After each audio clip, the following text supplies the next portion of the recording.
Hi everybody, Dan Oman here with some exciting news. DRF Formulator, the gold standard in past performance information, is now free, exclusively on DRF Bets. Join DRF Bets with the promo code WINNING, get a $250 first deposit match bonus, a $10 free bet, and free Formulator already uploaded to your account. Access Formulator's premium features, including sortable trainer stats, race replays, personalized trip notes, and lots more. Free Formulator, exclusively on DRF Bets.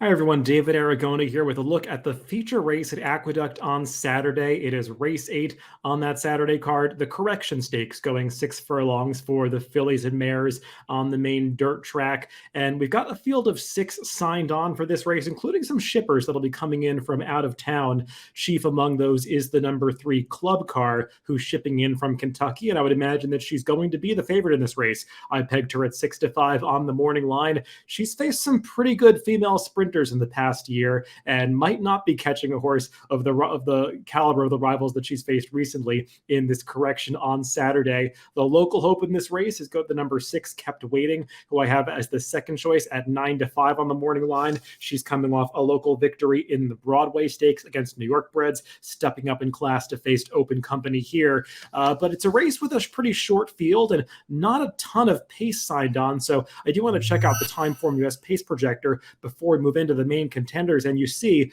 the number 2 Don't Let Sweet Fool Ya shown on the early lead in this race in a situation favoring horses on or near the lead. And in a situation like this, I think you do want to give some extra scrutiny to the horse that's supposed to get that favorable trip up front, the horse that is favored on the line, the number 3 Club Car, shown towards the back of the pack, and indeed she is a horse that does her best running from off the pace. So let's stick with the number 2 Don't Sweet Fool Ya for a second. Take a look at her past performances just to see if she has got any shot in this race. And she is a horse that was in very good form going back to the 2020 season. She actually reeled off 5 wins in a row back in the middle of 2020 to the fall of that year.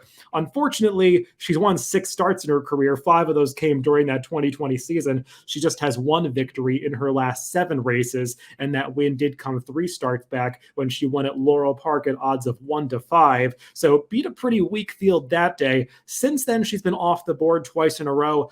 I could make some excuses for her. She did not make the lead in a fast-paced situation 2 back. Then she tried a synthetic course last time at Turfway Park. Do take note of the first early pace rating of that race, a 169, which is basically as fast a pace rating as you'll ever see in a dirt sprint. And no surprise that the horse that she was dueling with on the front end finished 11th and last, whereas she was 10th. So those two just completely fell apart after setting that extremely fast pace. So I can make some excuses for Don't Let Sweet Fool Ya.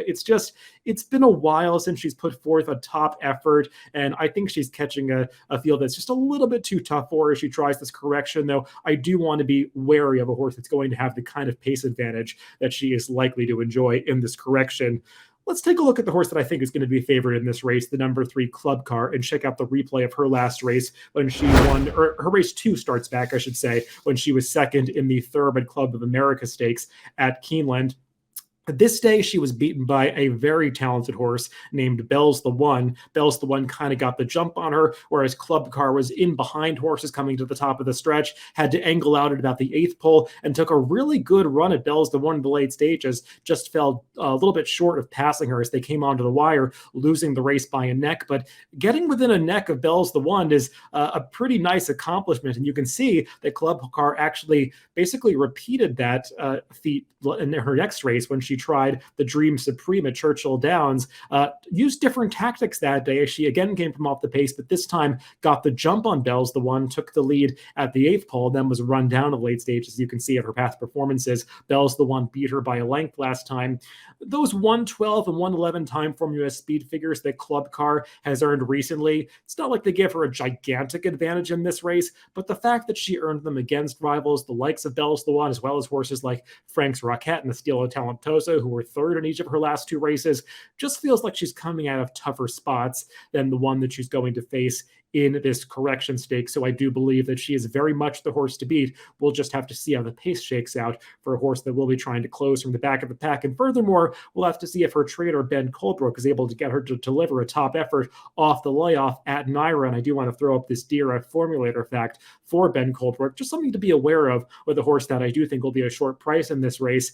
At Naira over the past 5 years, Colebrook is just 1 for 21, a single winner, I believe, which came at Saratoga, I think 4 or 5 years ago, Limousine Liberal. So 5% with a very low ROI, as that winner was not a big price. He has had horses finish second and third in this sample, so I don't think it's as terrible as it might look just from that winning standpoint. But I do want to be aware of statistics like that with horses that are going to be 6 to 5 or less in a race like this. Let's move on to Club Car's main rival, and that is Kept Waiting. We'll take a look at her last effort when she won the Broadway Stakes in the slop against her fellow New York breds.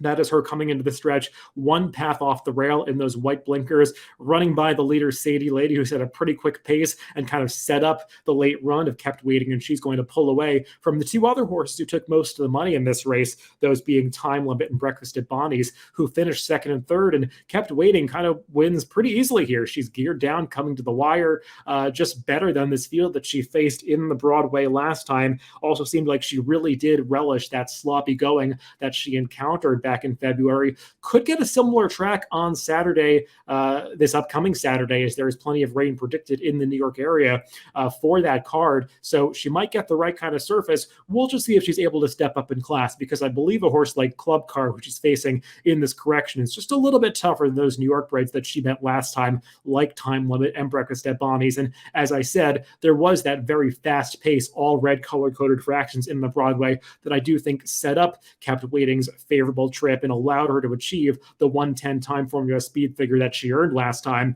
She was similarly impressive when she won an allowance race 2 back, but again, beat a much weaker field and did so in a little bit slower time. So we'll see if Kept Waiting can make the jump up in class against Open Company to defeat stakes foes of this caliber. I do believe she's the main rival to Club Car, but I just trust the class lines of Club Car a little more, and we'll see what kind of pace situation both of them get, as they'll be looking to come from just off the pace behind that likely early leader.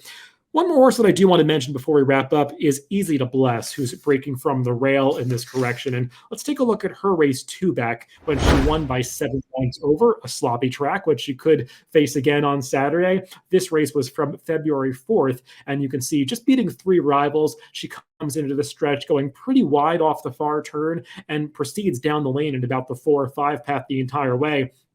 That is worth taking note of, because this day that she was competing, February 4th, a day when you really wanted to avoid the inside paths closest to the rail, and you could see those 2 horses that were hugging the rail coming to the top of the stretch, they faded to finish well off the screen here, pretty far back, whereas Easy to Bless goes on to an easy victory that day.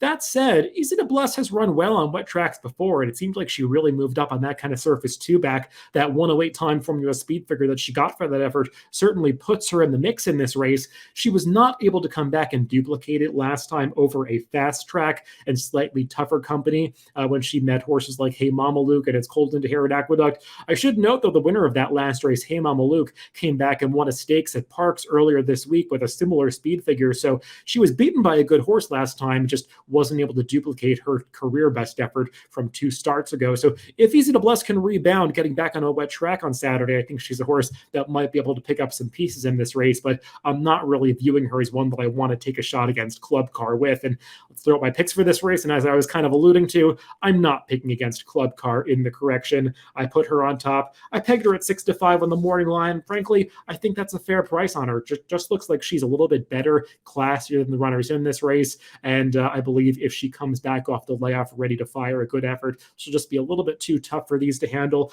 I did put that bigger price, the number 1, Easy to Bless, in second, just ahead of Club Car's main rival, Kept Waiting, in third. Kind of want to see Kept Waiting duplicate her last 2 efforts against a legitimate rival like Club Car, but she is a horse that is certainly in good form right now. So that's a look at the correction stakes, the feature race on Saturday at Aqueduct. Good luck if you're playing this weekend.